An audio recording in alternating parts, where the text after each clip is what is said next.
Marjorie Taylor Greene, once one of Trump's biggest supporters, is now going on any national televised TV show and calling out Donald Trump for his behavior. Take a listen. I feel very sorry for President Trump. I genuinely do. It has to be a hard place for someone that is constantly so hateful and puts so much vitriol, name calling, and really tells lies about people in order to try to get his way or win some kind of fight. Greene also admitted, after falling out with Donald Trump, she has been receiving death threats, even some going towards her son, and she's now feeling regret for calling out Democrat adversaries like AOC. But is it because she's now understanding what it feels like to be harassed on a daily basis? Take a listen. There is an Islamic invasion into our government offices right now. According to him, many in our government are actively worshiping Satan. That's another one of those Clinton murders, right? Q is saying that they participate in pedophilia and spirit cooking. There's a once-in-a-lifetime opportunity to take this global cable of Satan-worshiping pedophiles out. Saudi Arabia, the Rothschilds, and Soros, he says, are the puppet masters that fund this global evil. And the so-called plane that crashed into the Pentagon. It's odd, there's never any evidence shown for a plane in the Pentagon. The Democrats are now controlled by the Jihad Squad, led by AOC, the little communist from New York City. She's not an American. She really doesn't embrace our American ways. So after all the name calling and harassing AOC outside of her office, can a leopard truly change her spot?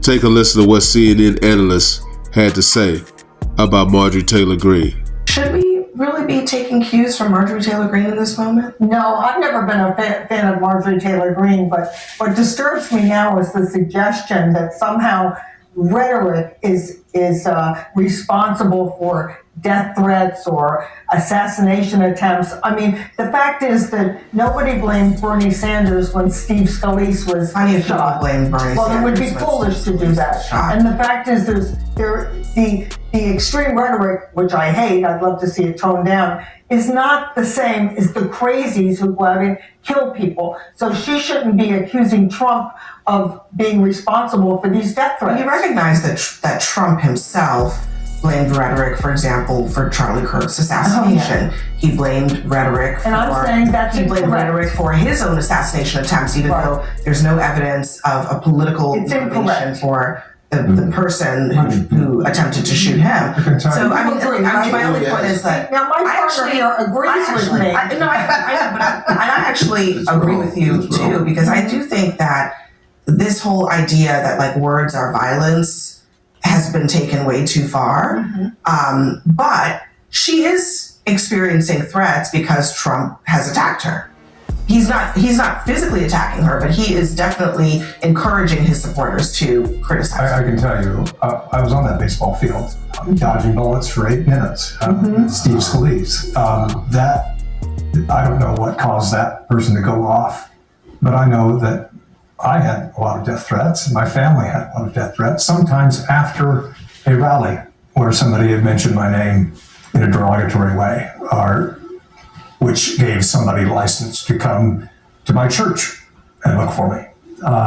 And so extreme rhetoric does cause some people to move out, and that's why those elected officials and anybody in a responsible position ought to tone it down. Now, this perhaps, Marjorie Taylor Greene has been pretty inflammatory herself. I hope that she is, genuine when she's saying what she's saying now. But yeah, we need to tone down the rhetoric. Anybody who, from the right or left, is doing we all agree it should be toned down, but there are a lot of crazy. And tonight's display an example of that town hall, if that's what you want to call it. If I was Representative Omar, I would be terrified tonight. You saw those people chanting violence to her, chanting, harm to come to her. Send her back is what they were mainly chanting. But he was also saying about her turban and just making such inflammatory and derogatory comments towards her that were about her culture, her race, making up lies. I don't know, this new thing that's out about marrying her brother and whatnot, which I don't believe is true.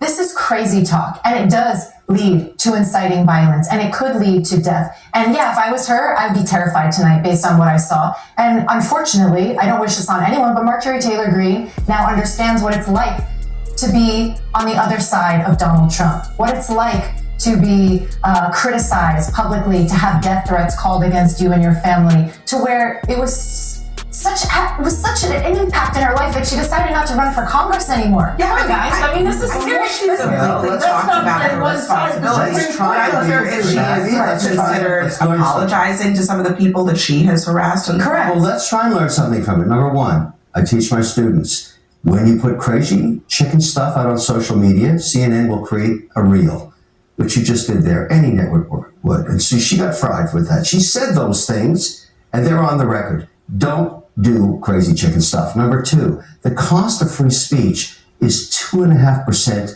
lunatic fringe. You cannot stamp it out. You have to know it exists. Whether it manifests itself in somebody crazy shooting at you on a baseball field, it's horrible. Do you give up free speech? We haven't. All right, number three, she's roadkill in the Republican Party now. She did it to herself. Trump herds cats, and he's done it now for over 10 years by doing this to people. If you don't know that by now, don't challenge him that way. That's how he's keeping his cohort in order. And if you don't get it, don't do it. all right. Yeah, but I think for me, there's two issues. I do believe that people can change. That's one of the great things about being human. You can actually go another way. You see, a racist like George Wallace, he changed his mind.